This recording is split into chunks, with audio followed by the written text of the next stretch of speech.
Bienvenue dans un tout nouvel épisode Santé et Bien-être, le podcast d'Aiso Santé. Dans le cadre du mois de sensibilisation au cancer de l'utérus, nous dédions cet épisode à cette pathologie. Les réponses apportées vous permettront de mieux prendre soin de vous et de votre santé. Notre expert invité, Dr Agathe Ovine, chirurgien gynécologique à la clinique mutualiste de Saint-Étienne, nous partagera des informations sur le cancer du col de l'utérus.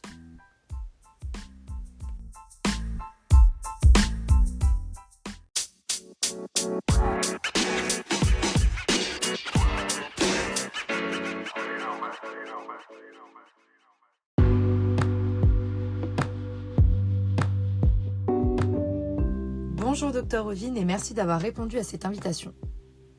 Pour débuter cet épisode, pouvez-vous nous expliquer ce qu'est le cancer du col de l'utérus ? Le cancer du col de l'utérus est une maladie de la muqueuse du col de l'utérus, c'est-à-dire du tissu qui le recouvre.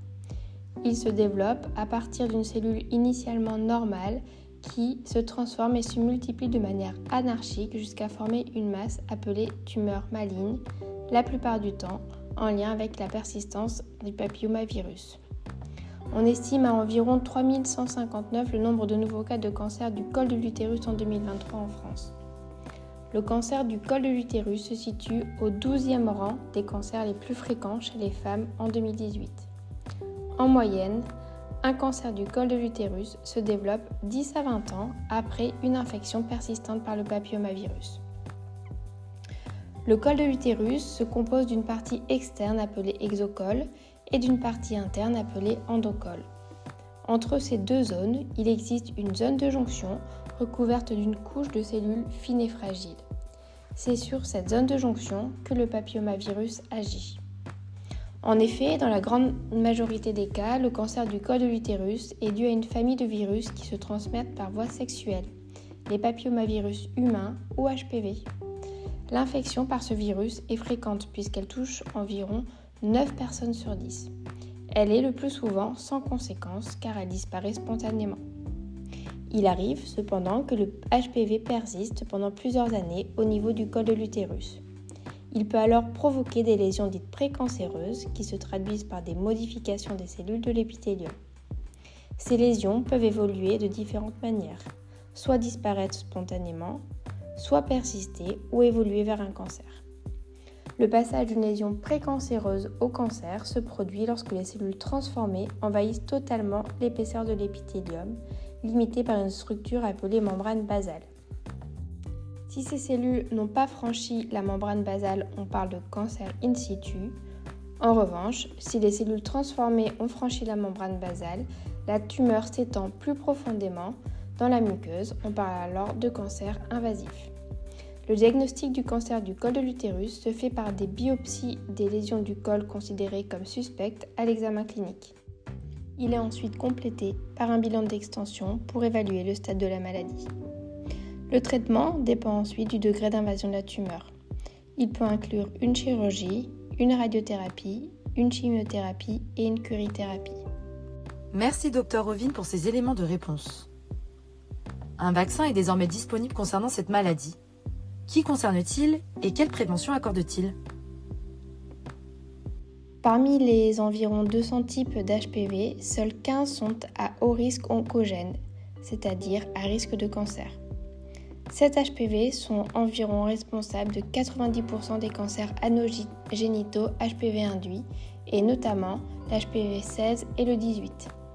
Deux HPV sont responsables de 90% des verrues génitales, les HPV 6 et 11. Seulement 10 à 20% des infections persistent et peuvent entraîner des lésions cancéreuses. Il existe une manière de prévenir le cancer du col de l'utérus grâce à la vaccination contre le papillomavirus. Le vaccin n'est cependant pas obligatoire, mais il est fortement recommandé. La vaccination est réalisée chez les jeunes filles et les jeunes garçons de 11 à 14 ans selon un schéma de 2 doses avec un rattrapage possible chez les jeunes filles et les jeunes garçons de 15 à 19 ans selon un schéma de 3 doses. Il peut également être proposé aux hommes ayant des relations sexuelles avec des hommes jusqu'à 26 ans selon un schéma de 3 doses. En février 2023 a été annoncée une campagne de vaccination contre les infections à papillomavirus humain dans les collèges pour tous les élèves de 11 à 14 ans. Cette campagne a été lancée en septembre 2023, associée à un kit d'information et de consentement destiné aux parents. En pratique, 3 vaccins contre le papillomavirus ont une autorisation de mise sur le marché en Europe. Le vaccin non avalent, le Gardasil 9, depuis 2015, qui est recommandé en premier lieu. Les 2 autres vaccins ne sont plus utilisés. Le vaccin bivalent pour les HPV 16 et 18, le Cervarix, depuis 2007, qui n'est plus recommandé en France, et le vaccin quadrivalent, le Gardasil, depuis 2006, qui n'est plus commercialisé. Plus précisément, les vaccins ciblent certains types de papillomavirus et sont essentiellement préventifs, c'est-à-dire que leur efficacité a été démontrée lorsqu'ils sont administrés avant l'infection par les types de HPV contenus dans ces vaccins.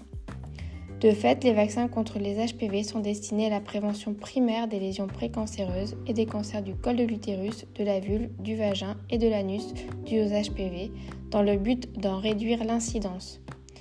Les données préliminaires montrent que la vaccination est efficace pour prévenir les infections orales persistantes à HPV, ce qui suggère une réduction du risque de cancer oropharyngé lié au HPV.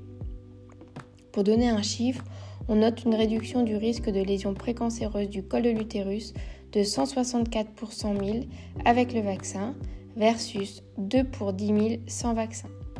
Un tel programme, déjà déployé en Australie, a permis la quasi-disparition des infections au HPV les plus ciblées chez les jeunes filles de 18 à 24 ans. Pour terminer cet épisode, pourquoi le dépistage reste-t-il primordial ? Qui concerne-t-il et comment se déroule-t-il ? L'infection HPV est l'infection sexuellement transmissible la plus fréquente. Près de 80% des personnes, hommes et femmes confondus, seront infectées au cours de leur vie. La plupart du temps, l'infection est transitoire car l'organisme élimine spontanément le virus. Mais dans près de 10% des cas, le papillomavirus persiste. S'il s'agit d'un HPV dit à haut risque, il peut évoluer en cancer.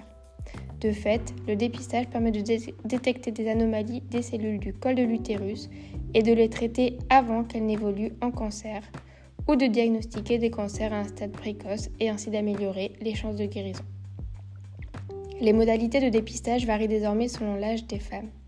Pour les femmes entre 25 et 29 ans, comme cela a été déjà réalisé depuis de nombreuses années, le test de dépistage est réalisé par examen cytologique tous les 3 ans, après avoir réalisé 2 examens à 1 an d'intervalle et dont les résultats sont normaux. À partir de 30 ans et ce jusqu'à 65 ans, la Haute Autorité de Santé recommande le test HPV plus efficace pour ces femmes. Celui-ci remplace l'examen cytologique. Le test est réalisé 3 ans après le dernier examen cytologique et si le résultat est normal, un test est refait tous les 5 ans jusqu'à l'âge de 65 ans. L'examen cytologique et le test HPV peuvent être réalisés en consultation par un médecin ou une sage-femme. Pour le prélèvement par test HPV, il peut également être réalisé au laboratoire de biologie par autoprélèvement. Ces analyses et tests sont pris en charge à 100% par l'assurance maladie. Si ces tests retrouvent des anomalies, les patientes sont ensuite réadressées soit pour un contrôle, soit pour des biopsies du col.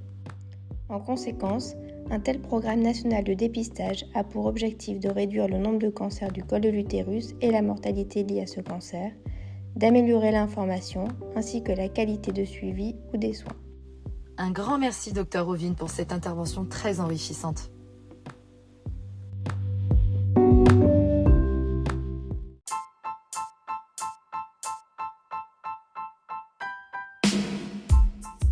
Nous terminons cet épisode en vous remerciant de votre écoute. Nous vous encourageons à prendre des mesures pour améliorer votre bien-être. Prenez action dès aujourd'hui pour des résultats durables. N'oubliez pas de vous abonner pour ne pas manquer nos futurs épisodes qui exploreront d'autres facettes de la santé et du bien-être. Si vous avez aimé cet épisode, faites-le savoir en le partageant à vos proches pour qu'ils puissent eux aussi profiter de ces informations précieuses. C'était Santé et Bien-être, le podcast d'Aisio Santé. Merci.